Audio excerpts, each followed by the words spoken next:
Hello there, everyone. Hey, hello and welcome. My name is Samaya. I'm a business coach and a spiritual guide for creators, for visionaries, and anyone really who is looking to channel their energy signature, their energies, their soul energy into their work, into their offerings, and into serving others. And today I wanted to share with you a message that I shared in my private Facebook community around this little tricky sabotage that we do uh, for our growth, how we sabotage our growth, how we sabotage monetizing our gifts, and really stepping out there with what we have to offer the world by choosing to do so for free to everyone else around us. Yeah. Um, and I found that very interesting because not only do we sabotage ourselves from really harnessing those talents and those gifts to serving our audience, serving our clients, and those who would really benefit from us, we also are robbing the opportunity from those that we are helping for free to really step it up into their lives and really show up for the ways they need to be the healers and empaths for their own lives. Yeah. So often we feel that we are helping others and we do so abundantly for free. We can be the therapist and the psychologist to the lady in the shop, to a person on the bus stop. We can be constantly trying to save and support a family member who's creating a lot of drama in their lives. We can be particularly triggered when it comes to our children and our immediate family, our partners and stuff. Very intelligent, clever women getting in very unhealthy relationships with unavailable men, unavailable people, unavailable men, where they're bending the life backwards, trying to support and be there for somebody who's not able to give back. And really often we do so because we are able to utilize our gifts. We're able to really harness what we are good at, yeah, to be the empath, to be the giver, to be the supporter. Yet, if you're serious about up leveling in your life, if you're serious about up leveling in your business, you really need to be starting to be creating healthier boundaries with those around us. And that means not trying to save people when they need support. That means putting a healthy boundary and letting them know that there's a way of investing in their lives. There's a way of investing and really becoming serious about turning things around and receiving that support, seeing a coach, hiring a coach or a therapist or a healer, and really making that investment in a way that it's really them taking responsibility, and it's us, on the other hand, honoring who we are, honoring the gifts and the expertise and the knowledge that we've been learning over these years. And in some cases, that it's been natural to us. Yeah. So I want to share this with this because when it came as an insight, I really felt like, this really, so many people are going to relate to this. We've all done it to some extent. And really wanted to do this video and ask you to reflect, where in your life do you feel you do that? You give to everyone else but yourself.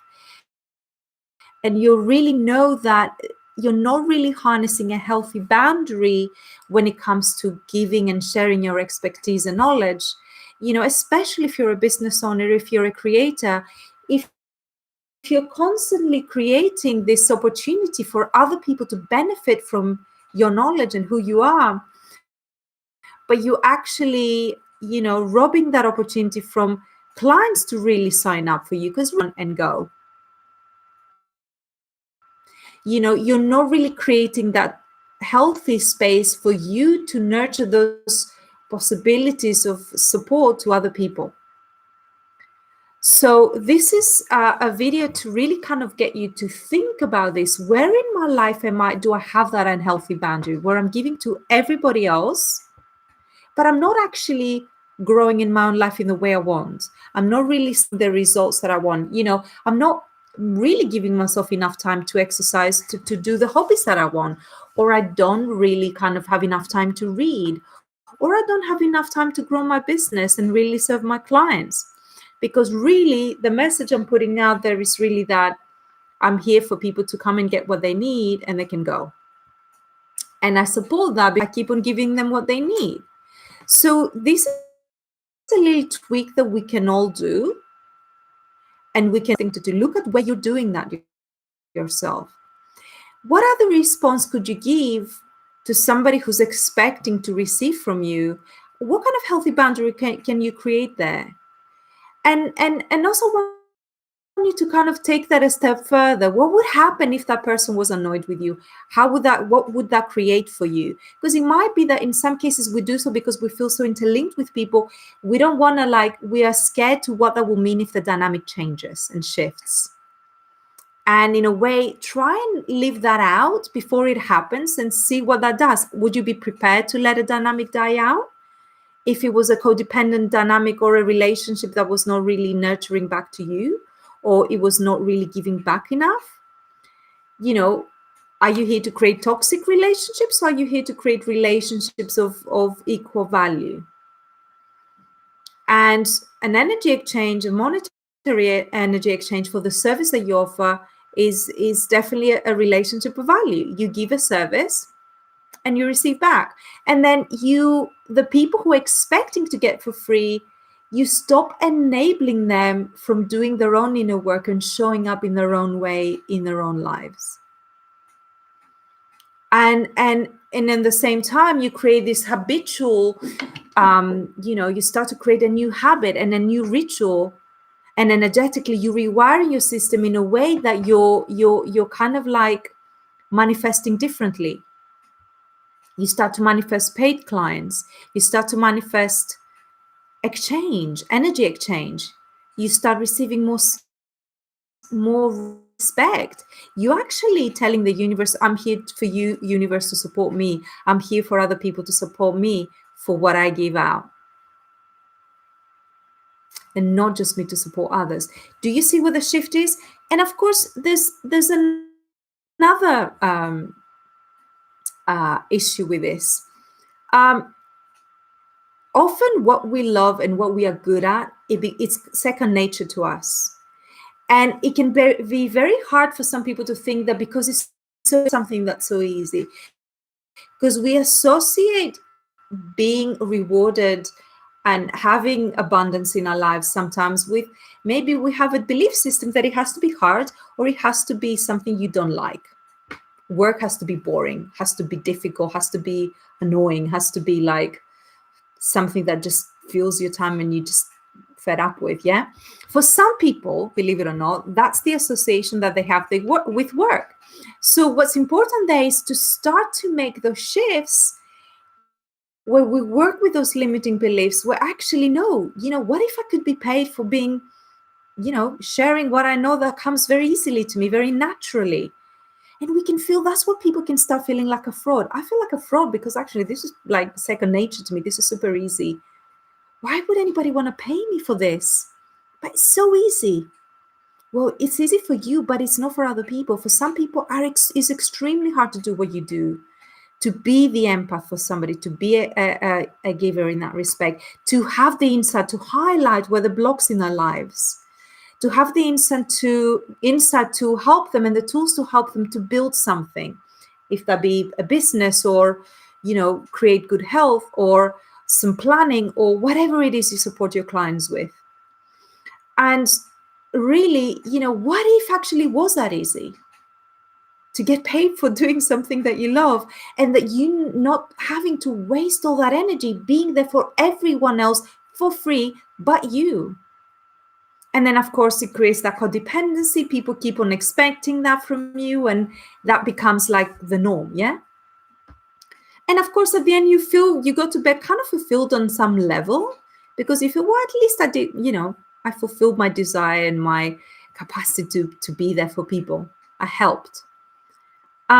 And please, by no means, I don't mean that, you can't be there for people. You're not to be support there for your family and friends. I'm really talking about the boundary that you exceed when you do exceed it. For some people, they've got healthy boundaries. For the majority of us, there is still always an aspect where we just where we don't have the healthy distance, especially, and I'm really addressing people who are creating in their lives, yeah, people who have, really kind of strong focus, so they want to develop that focus to realize their dreams. If you're constantly filling up your time and energy being there for other people and fulfilling other people's dreams, aspirations, and helping them out in that way, but you keep on avoiding doing that for you, then it's good to kind of have a close personal conversation with yourself as to who you're trying to serve and why, what it is about the dynamic that you're creating with other people, but also what's happening within you. Why are you doing that? Is it because you feel it's too easy to get paid for doing what comes naturally to you? Is it because you don't know how to disentangle from certain dynamics that you have a healthy attachment to? Is it because of a self-worth, self-value issue that a lot of the times it is about that? Is it about a fear of stepping out and showing who you are and sharing your gifts? So these are some questions to ask yourself. I want to leave it there. And I want you to think about how you feel, you're navigating through this. And where could you claim a little bit more back for you? That's where I want you to think. Where can I claim back for me? Where can I create a space where I serve others and they give me back in return? Whatever the giving back, that exchange might be, yeah? For some people, I work with clients and I help people, grow their businesses, and I help them connect with their audience more. So, a big aspect of that requires us to really show up and connect and have clients. So if you're telling me that you're using all your time and energy giving what you know and what you have to people for free, then that's something to be looked at. So thank you for watching this. I hope it was helpful. I'm Samaya Adeline, business coach and spiritual guide for creators and visionaries, and I'll speak to you soon. Bye.